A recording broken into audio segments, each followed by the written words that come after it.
প্রায় 2 মাস ধরে কলেজ ছুটি। আর সেই ছুটিতে বাড়ি গিয়ে ল্যাদ খাওয়ার দুর্ভাগ্যটা আমার হয়নি, কারণ আমি একটা ইন্টার্নশিপ করছিলাম। আর আজকে আমি ফাইনালি বাড়ি যাবো শিয়ালদা লালগোলা প্যাসেঞ্জারে করে। সেই ট্রেনে জায়গা পাওয়া আর ওয়েস্ট বেঙ্গলে বসে স্টেবল জব পাওয়া একই ব্যাপার। তাই আমি ট্রেন ছাড়ার 1 ঘন্টা আগে স্টেশনে পৌঁছে গিয়েছি। আর তখনই একটা কাকু আমাকে অ্যাপ্রোচ করে আমার ছবি আঁকার জন্য। আর আমি তখনই ভাবলাম এই স্টেশনের মধ্যে এত লোক থাকতে আমাকেই কেন অ্যাপ্রোচ করেছে। আর তখন আমার মধ্যেকার পিক নার্সিসিজম জেগে উঠলো।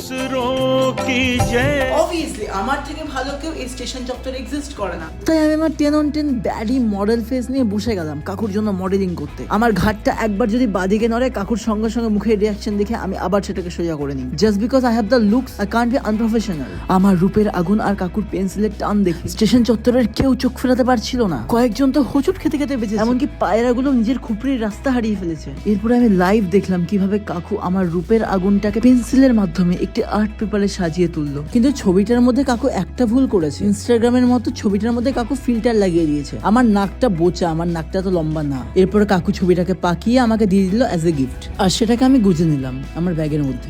বাই।